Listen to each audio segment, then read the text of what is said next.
মহানবী জন্মদিবসে ফতেহা দোয়াজ দাহাম উপলক্ষে শোভাযাত্রা লালবাগে। আজ নবী হযরত মুহাম্মদের পবিত্র জন্মদিন উপলক্ষে মুর্শিদাবাদে পালন করা হলো বিশেষ শোভাযাত্রা। লালবাগের ঐতিহাসিক ফেলুকা সাপ মসজিদের সামনে থেকে এক বর্ণাঢ্য শোভাযাত্রার সূচনা হয়। পাশাপাশি মতিঝিল থেকেও আরেকটি শোভাযাত্রা বেরিয়ে শহর পরিক্রমা করে। দুই জায়গা থেকেই ধর্মপ্রাণ মুসলমানেরা অংশ নেন এই মহাসমাবেশে। শোভাযাত্রায় ধর্মীয় স্লোগান, সালাম ও মিলাদ পাঠের মাধ্যমে নবী করিম জীবনের আদর্শকে স্মরণ করা হয়। নবী হযরত মুহাম্মদ ইসলামের বার্তা হিসেবে শান্তি, মানবতা, ভ্রাতৃত্ব ও ন্যায়পরায়ণতার পথ দেখিয়েছিলেন। তার জীবনাদর্শন আজও সমগ্র বিশ্বে অনুপ্রেরণার উৎস। মুর্শিদাবাদ থানার পুলিশ ও প্রশাসনের ব্যবস্থাপনায় অত্যন্ত সুন্দরভাবে সমাপ্ত হয় এই দিনের বর্ণাঢ্য শোভাযাত্রা কর্মসূচি। নবী সাহেবের জন্মদিন, সমাজের উদ্দেশ্যে কি বার্তা দিবেন? দেখেন, আমাদের সমাজে নবী সাহেব জন্ম নিয়েছেন। এই বার্মা শরীফ আমাদের মুর্শিদাবাদ ডিস্ট্রিক্টে না, পুরো পৃথিবীতে আজকে আয়োজন হচ্ছে। আজকে পুরো পৃথিবী লাল রসুলের নাম দিচ্ছে। আজকে আমাদেরকে খুব ভালো লাগছে।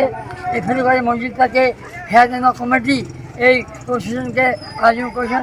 এই শোভাযাত্রা প্রতি বছর হয়, আর আমিও এই শোভাযাত্রা পার্টিসিপেট করি। আমরা এখানে কোনো বিবেক নাই, আমরা এখানে সব মিলেমিশে সব রকম অনুষ্ঠান করি।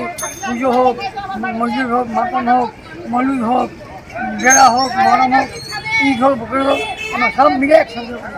আমার খুব ভালো লাগে যে আজকে আমরা এখানে এসেছি, এই যে আমরা এই নবীর জন্মদিন পালন করছি। 90% হিন্দু আর মুসলমান আমরা সব ইকুয়াল হয়ে এই জন্মদিনটা পালন করি। আপনার নাম? আমার নাম সৈয়দ মোহাম্মদ রাজা মির্জা, ইন্ডিয়ার ছোট নবাব, আমরা grandson of Nawab Murshidabad. Thank you. আজকে আমাদের বিশ্বনবীর ১৫০০তম জন্মদিন, কেননা উনি রহমতের ভান্ডার। উনি আসার পরে যে মানুষের মধ্যে যে একটা ভ্রাতৃত্ব ছিল না, ওটা অনেকে পূর্ণ হয়েছে এবং চালু হয়েছে। উলফতে মোহাব্বত নবী মুস্তাফার সদকায় আমরা সব কিছু পেয়েছি।